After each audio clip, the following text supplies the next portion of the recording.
And it can happen with people too. When we put them in the right when we find out what really makes them tick, what they need, and then we put them in the right environment, it can be just unprecedented growth that we had never seen before. Like, oh my goodness, never knew you had it in you. Well, just like the flower, it's built to grow. It just needs the right conditions, just like we do. So I want to I want to give some tips for amending the soil of your life. Okay, and I've got a couple of sets of questions that will help you identify where you are now, what your current soil is like, and what you need to add to amend the soil to make it better so that you can get better growth. Okay, so I'm going to read these. Due to coronavirus, we're not in the studio like normal, and I don't have the teleprompter, but I can't see my notes, so I'm going to be looking down because we're doing this remotely. But here's some tips for amending the soil of your life. The first question is an easy one. It's a difficult one, but it's easy to understand, difficult to change. And that is, who drains you? And just think about it. Are there any friends, any family members, any acquaintances? And when you come away from being with them, you just feel like, oh, boy, I'm just exhausted. You didn't do anything except be around them, but they're exhausting. They're always draining you. They always, and I'm not against people with needs, but there are some people who always have needs, even in the best of circumstances. All they can see is the negative and the problems, and they're draining to be around. You just feel exhausted when you leave them. Who drains you? The next question is, who is focused on the problems more than they are the solutions? Right? Do you have any people in your life, and just when you're around them, boy, they're just going to give you a list of problems that they've identified, things that are wrong or that could go wrong. And they're not balanced out. Certainly, this life has plenty of problems, but they're dwelling more on the problems than on potential solutions. One of my mentors, whenever he goes to his superior and there's an issue going on, he will not go and bring up that issue unless he has 3 possible solutions. Say, okay, we've got this problem. We're looking at this problem in our organization. Now, here's 3 ways we might handle it. Let's talk about them. Let's talk about the problem. That's a great idea. Come up with 3 solutions for every problem, right? Okay, the next one is who seems happier when others fail rather than when they succeed, right? Are they rejoicing in other people's success? Because if that's true, then that means they're happy with themselves. Are they happy when other people fail at something? And it's like, okay, well, boy, I feel better. They fail too. you know, uh, don't want other people to get too far ahead of me. Rather than, okay, who's ahead of me that I can learn from and that I can help? They can help me move forward. So that's one. And when you have an idea or a dream, is there anybody around you that makes you feel like you can't do it?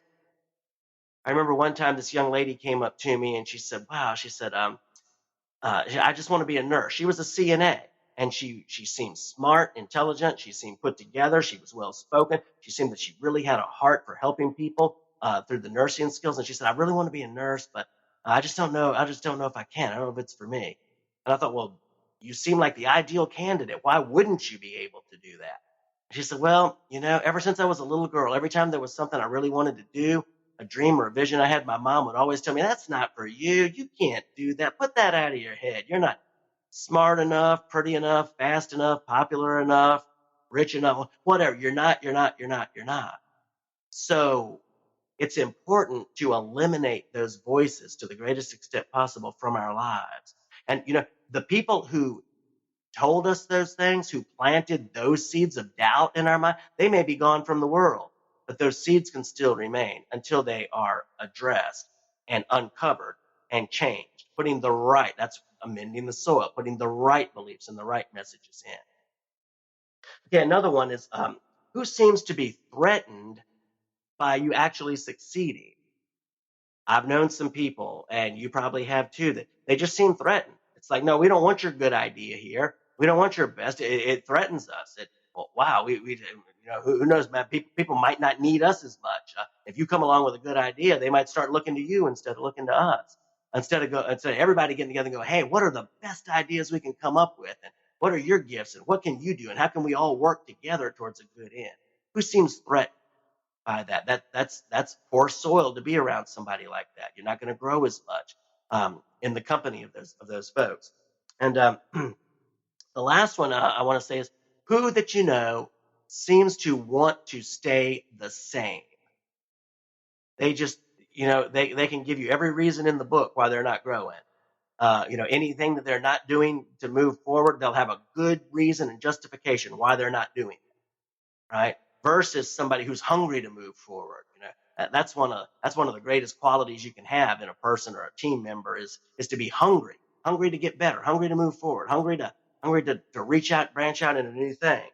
Now you have to choose those things wisely because you can't do everything at once. But who's hungry? Who's hungry for more? That's who you want to be around. And so here's a here's the list. It's kind of the opposite of the. I kind of started out with the poor soil people, and now I want to give you some nutrient adding people, some good soil to help you amend the soil that you're growing in. And that is who believes in you. I had a friend that I've known for many years now, and I had a lot of struggles during some times that they knew me, but years later, they said to me, I've always believed in you.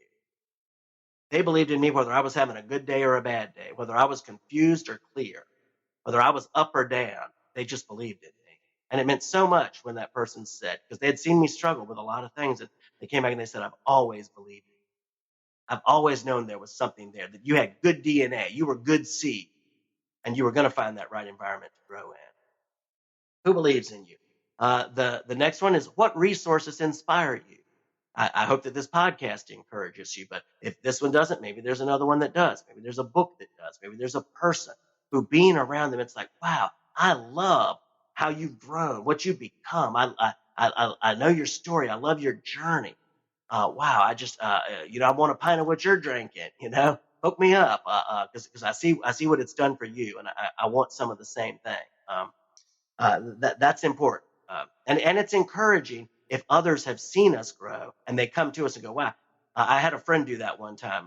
Just call me up out of the blue and said, hey, our team has seen you. I was on the board of this team, and this director called me and he said, hey, we see that there's something different about you. There's a good mindset. I want to pick your brain a little bit. I want to find out what's making with me. Can we meet for lunch? And we became very good friends.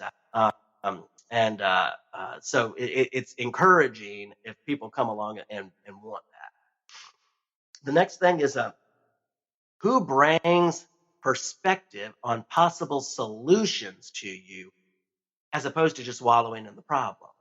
Right? It's easy to wallow in a problem. Oh boy, I just got this big problem. Got this happened, and then this happened, and then this happened. And you know what? Life is like that sometimes. I think during this season that we're in now, we all know that it's whether there's been some real difficulties. And sometimes I tell my wife, I said, sometimes I feel like I'm just in a match with Mike Tyson or whoever the famous boxer is these days. I said, it's just boom, I just haven't quite recovered from one blow, and then boom, get hit again. And it's just hard to get oriented and get on my feet. Sometimes life is like that. And then there's people who all they want to do is talk about the problems. They're not bringing any possible solutions, any good mindset, any good thinking, any good nutrients to my soil to help me do better and get better and move forward. They're just wallowing in the problems, and they just want to talk about the problems all the time. Another one is, and this is a good one. Who do you know that loves to see other people succeed? They don't have any ulterior motive. There's no ego in it. They're just happy with who they are and what they're doing and how they're growing. And they just love it when they can see somebody else grow. That's those people, in my opinion. I would like to be one, and be free from any self-interest and just have an outward mindset. Just read a book called The Outward Mindset that was fabulous. People who are just looking out to see what others need. Where are they? How do they want to grow? What challenges are they facing? How can I help? With no interest, or as little as possible, because it's hard to have none, for themselves. And that's the kind of person I'm working toward being, trying to have that outward mindset. But who just loves to see others succeed that spend some time around them. That'll be good amendment for your soil, right?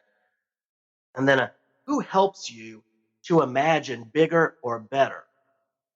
Who's, again, this is kind of not looking at the problems of today, not looking at our current circumstance, but who helps you even in the midst of this season to go, hey, wait a minute, let's figure out what we could do given our current circumstances to do bigger and better in the future going forward.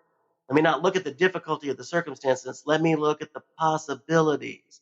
Who around you does that? And who makes you feel like you can do anything you can imagine? Who's like, wow, that's a great idea. Boy, I know you're just the person for that.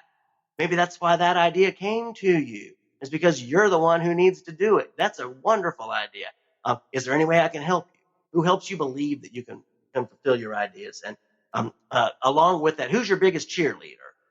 Who just loves them, some Jeff or some Sally or some whoever you are, who just cheers for you, who just celebrates you and just loves you as you are and believes in where you're going and your dreams and what you can be and how you can grow. Who's your biggest cheerleader?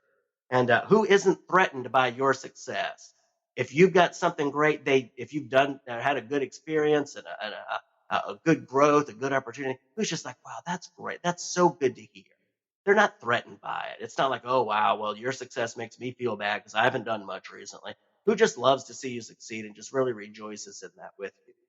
And then the last one, who do you know that's eager for growth and seeks out those growth opportunities?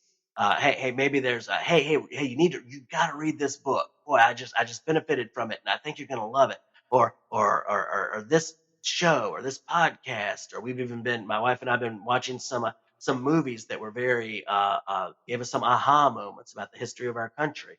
And who is hungry for growth? Or maybe there's a conference coming up, or maybe now there's a Zoom call coming up.